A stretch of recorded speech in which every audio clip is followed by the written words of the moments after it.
தூரக்கடல் போனவனை தாரம் நின்னு தேடுவா. தோணி வந்து சேரும் வரை ஆடியே அல்லாடுவா. பெத்தெடுத்த பிள்ளையுடன் தத்தளிச்சு வாடுவா. நெத்தி பொட்டை காக்க சொல்லி சாமிகளை வேண்டுவா. மீனவர்கள் வாழ்க்கை என்றும் முள்ளு மேல வாழதான்.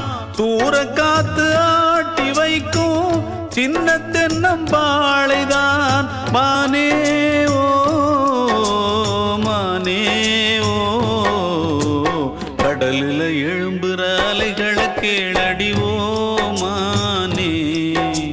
மீனவர் படுகின்ற அவதிகள் கூறிடுமோ மானே. கடல் தண்ணி கரிக்குது காரணம் இருக்குது ஓ